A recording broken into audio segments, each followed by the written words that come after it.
చేసుకొని ఈ రోజున ఏసీబీ కేసు నమోదు చేశారు. నేను మళ్ళీ స్పష్టం చేస్తూ ఉన్నాను, వీళ్ళు ఎవరో ఏంటో, వీళ్ళ వేరబౌట్స్, వీళ్ళ బిజినెస్ ఏది కూడా నాకు తెలీదు, నాకు సంబంధం లేదు. ఈ కేసుకి నాకు ఎటువంటి సంబంధం లేదు. కేవలం ఒక పొలిటికల్ క్లౌడ్తో దీని వెనకాల కొంతమంది ఉండి, వాళ్ళ వెనకాల కొంతమంది ఉండి చేస్తున్నటువంటి, విడుదల రజనీని టార్గెట్ చేస్తున్నటువంటి ప్రయత్నంగా రెడ్ బుక్ పాలన పరాకాష్ఠగా ఈ కేసుని ఈరోజు చూడాల్సినటువంటి అవసరం ఉంది అని తెలియజేస్తున్నా. ఇప్పుడు అసలు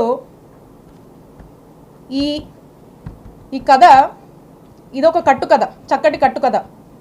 ఈ కథలోకి వెళ్తే అసలు ఎందుకు వీళ్ళు ఇలా చేస్తున్నారు, ఎందుకు ఈ కేసు పెట్టాల్సి వచ్చింది, ఏంటి కారణాలని కనుక మనం చూస్తే, ఈ పెట్టినతను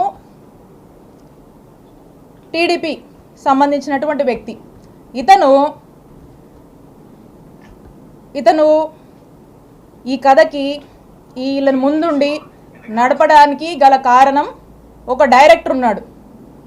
ఈ డైరెక్టరు, ఈ స్క్రీన్ ప్లే, వీళ్ళంతా కూడా ఈ యాక్టర్స్, ఆర్టిస్టులు వీళ్ళంతా. ఎందుకంటే మొదటి నుంచి కూడా ఒక మార్కెటింగ్ టీంని పెట్టి, మీరు వస్తారా, విడుదల రజనీ మీద కేసు పెడతారా, కంటెంట్ మేము ఇస్తాము, మీరు జస్ట్ అక్కడికి వెళ్ళి ఆ కంప్లైంట్ ఇచ్చిరండి, మీరు వస్తారా, అధికారం మా దగ్గర ఉంది, ఏం పని కావాలో చేసి పెడతాము, విడుదల రజనీ మీద మేము ఒక నెరేషన్ ఇస్తాము, ఆ నెరేటివ్ని తీసుకొని పలానా ఆఫీస్కి వెళ్ళి కంప్లైంట్ చెప్పండి, బయటికి రాగానే మీడియాతో మాట్లాడండి, సోషల్ మీడియాలో పెట్టండి అనేది ఒక ఎజెండా పెట్టుకున్నారు. ఒక మోడస్ ఆపరెండా రన్ చేస్తున్నారు.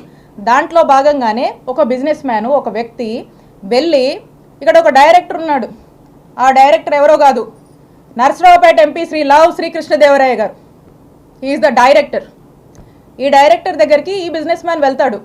ఈ బిజినెస్ మ్యాన్ ఫ్రెండ్ అంటారు, ఈ బిజినెస్ మ్యాన్ బంధువు అంట, అదే పార్టీకి సంబంధించి, అదే వాళ్ళ వర్గానికి సంబంధించినటువంటి వ్యక్తి ఈ బిజినెస్ మ్యాన్.